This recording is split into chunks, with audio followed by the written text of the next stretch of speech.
The dark truth about married men who flirt with you, Kike. Carl Jung.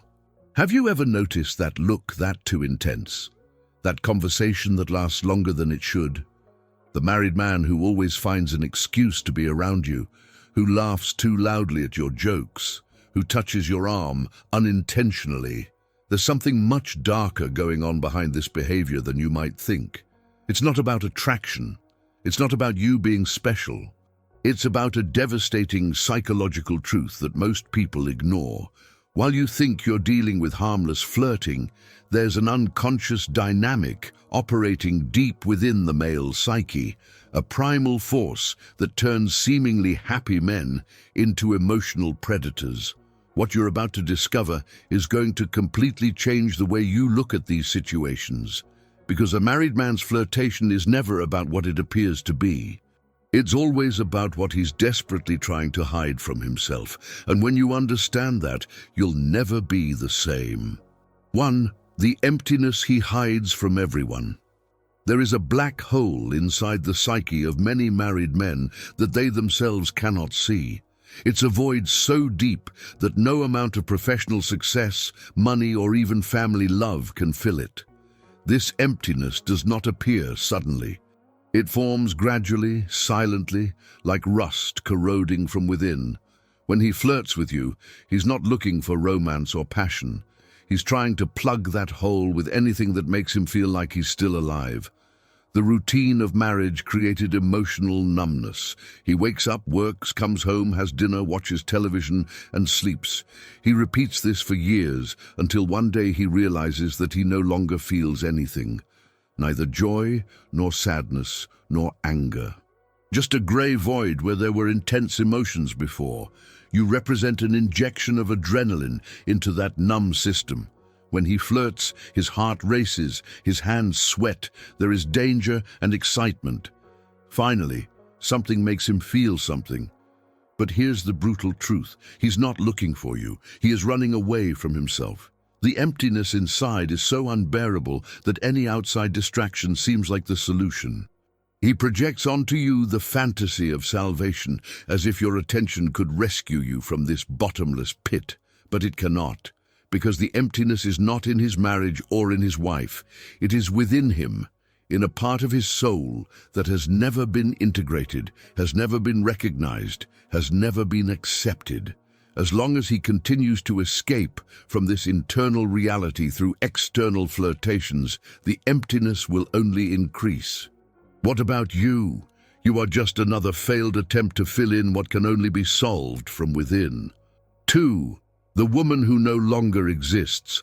When he looks at his wife, he no longer sees a real person. See a function.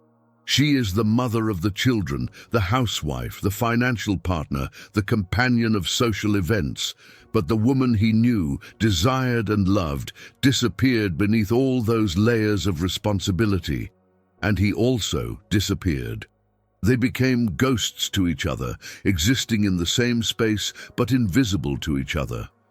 What happens in the male psyche is a silent and devastating transformation. The woman who was once a mystery has become predictability. The one that was discovered became routine. What was a desire became an obligation. It's not her fault. It's not his fault. It is the natural result of two human beings who have stopped renewing themselves, who have stopped being surprised, who have stopped truly seeing each other. Then you show up, fresh, new, full of unexplored possibilities. You are still a mystery. It is still discovered. It still provokes that sense of achievement that he hasn't felt in years. But here's the dark secret. You're only interesting because you're not yet real to him. You are a projection, a fantasy, a blank canvas where he can paint anything he wants. You don't have to deal with your PMS, your overdue bills, your real insecurities, your bad days. You are the edited, filtered, idealized version of a woman. And that's exactly what he's looking for, an escape from the cruel reality that all people are complicated, imperfect, and challenging when you really live with them. He doesn't really want you. It wants the fantasy you represent. Because accepting reality would mean looking at yourself and your marriage with brutal honesty. And that hurts too much. If you want to understand why a married man flirts with you, and how to break free from this psychological cycle before it damages your self-worth, the Jung method is fixed in the first comment. There, I reveal his shadow and yours. 3. Why you were chosen, and it's not what you think. You weren't chosen because you're prettier, smarter, or more special than his wife. It was chosen because it represents something that exists only in his head. Your psyche is projecting onto you aspects that it has lost touch with itself. Maybe it's youth, freedom, spontaneity, adventure. Perhaps it is simply the illusion of a new beginning, that it is still possible to be someone else, to have another life, to feel other emotions. The selection process is completely unconscious. He didn't sit down and rationally decide that he was going to flirt with you. Something inside you recognized in you a piece of your own soul that was repressed, denied, buried beneath years of social responsibilities and expectations. You carry some quality that he killed in himself, and now it's desperate to recover through you. It can be lightness. He has become so serious, so heavy with life's obligations, that when he sees you laughing freely, something inside him awakens. It could be creativity. He killed his artistic dreams to be a provider, and when he sees you expressing your imagination, he feels envy and attraction simultaneously. It could be vulnerability. He's built walls so high around your emotions that when he sees you being authentic and open, he's fascinated. What you need to understand is that this attraction has nothing to do with who you really are. It has everything to do with what's missing from it. You are a mirror showing parts of his soul that have been abandoned. And instead of doing the inner work of retrieving those parts, he tries to steal from you through flirting. It is easier to seek outside than to dig inside, but it is also completely useless. 4. The psychological game he doesn't even know he's playing. There is a theater going on in his mind that he doesn't even realize he is staging. Every flirtation, every look, every intimate conversation is part of an unconscious script written long ago. He's trying to prove something to himself, which is still desirable, that still has power, which he can still conquer, that he didn't die inside. Marriage, for many men, represents a kind of symbolic death. The death of the identity of the bachelor, the hunter, the conqueror. These are deep psychological masks that form part of the male sense of worth in our culture. When he puts a ring on his finger, part of him feels that he has lost something essential, not necessarily the freedom to be with other women, but the constant validation that you are attractive, powerful, capable of seducing. Flirting then becomes a power play where he constantly tests his worth in the market. Do you answer positively? He still does. Are you interested? He is still capable. Do you walk away? It intensifies because it needs validation. It's not about wanting a relationship with you. It's about confirming to yourself that you could have it if you wanted to. This game is extremely destructive because it never ends. No matter how many women confirm their attractiveness, the inner wound remains, because the problem is not external, it is an internal crisis of identity, of purpose, of meaning. He is using you as a mirror to see himself as a valuable man, but external mirrors never solve internal insecurities. He can collect 100 confirmations and still feel empty, because he is looking in the wrong place. The validation he needs can only come from within, from an honest confrontation with who he really is versus who he thinks he should be. 5. The fantasy that feeds your mind. His mind created a movie where you are the protagonist of a story that will never happen. In this fantasy, you are together, free, in love, without the complications of real life. There are no bills to pay, children crying, family members judging, divorce lawyers. There is only pure romance, deep connection, intense passion. This fantasy is fed every day, in every small interaction you have. A good day in the hallway becomes evidence of special connection. A polite smile becomes proof of mutual interest.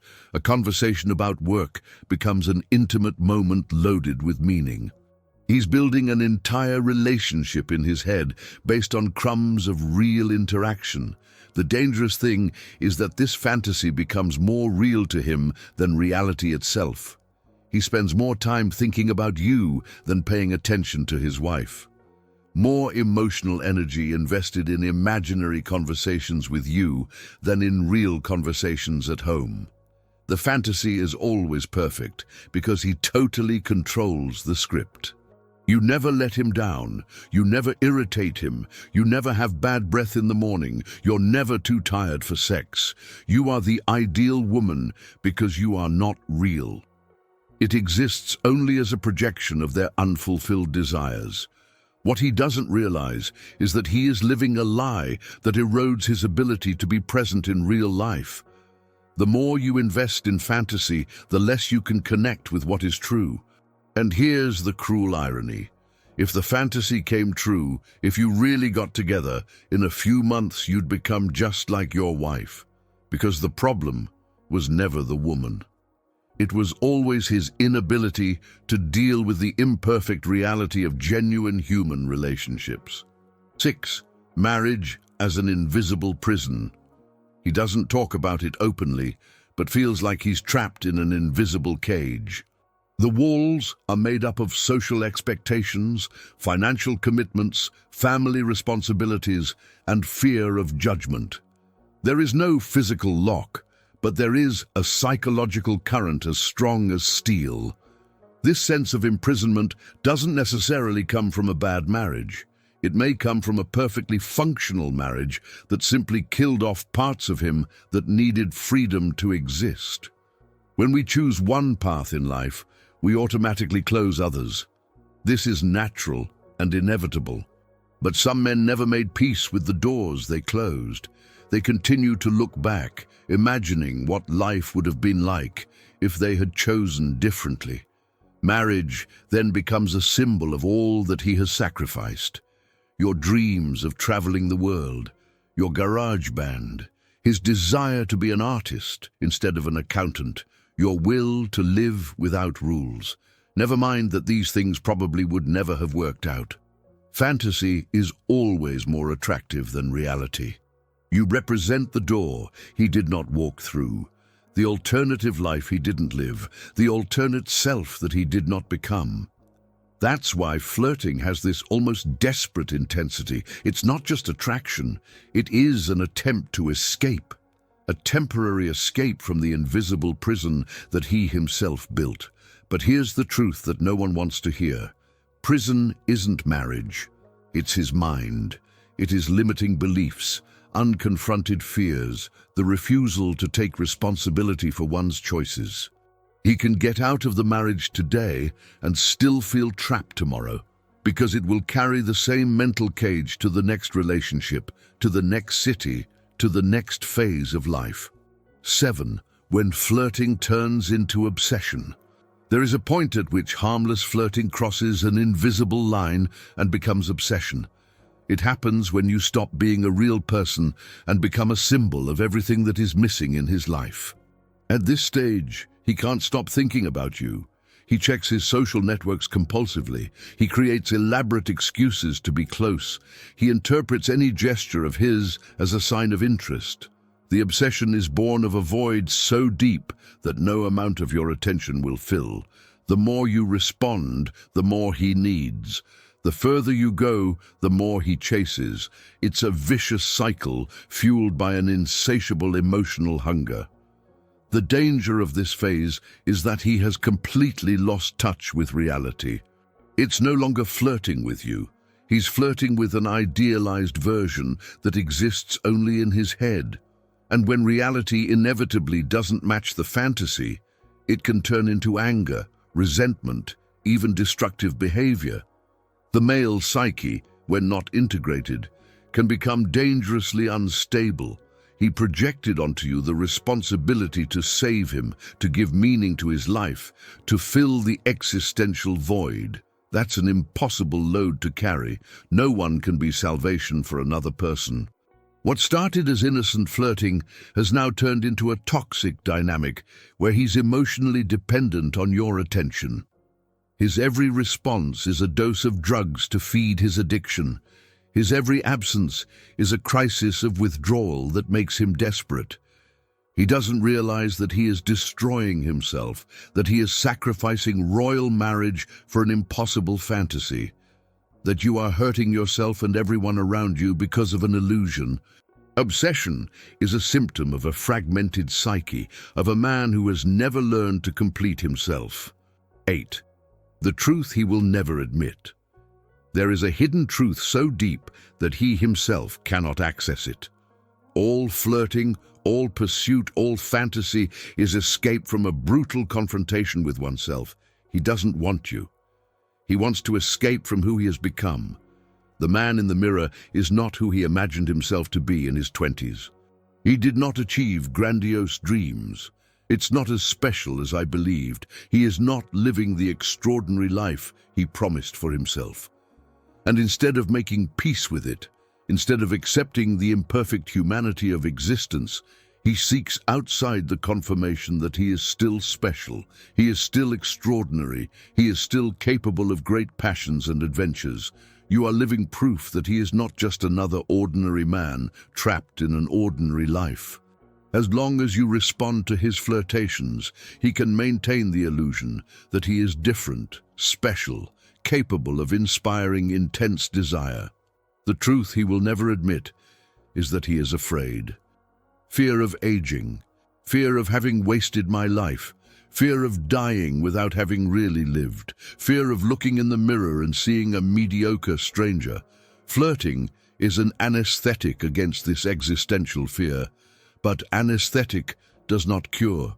It only postpones the inevitable confrontation. One day he will need to look inside and see who he really is. Not the fantasy, not the projection, not the image he built for others, but the real man with all the flaws, fears, regrets and imperfections. And when that day comes, you will no longer be there. Because it was never about you. It was always about him trying to escape himself. And that's a race that no one ever wins. 9. What he really wants to destroy.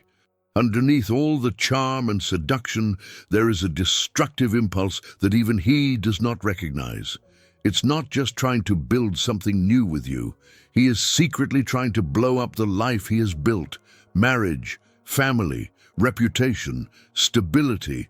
All of this has become an unbearable weight that he wants to see crumble. There is a dark part of the human psyche that gets tired of the established order.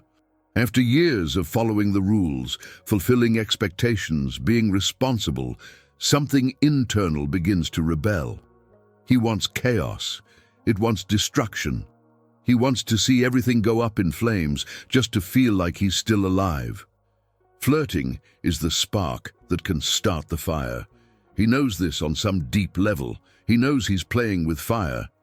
But that's exactly what excites him. It's not just you that attracts him. It is the danger. It is the possibility of losing everything. It's the adrenaline rush of being on the edge of the abyss, because the safe and predictable life he built became a suffocating prison. Each day the same as the previous one, each year a repetition of the last. He can't take it anymore, and part of him wants complete sabotage. He wants his wife to find out.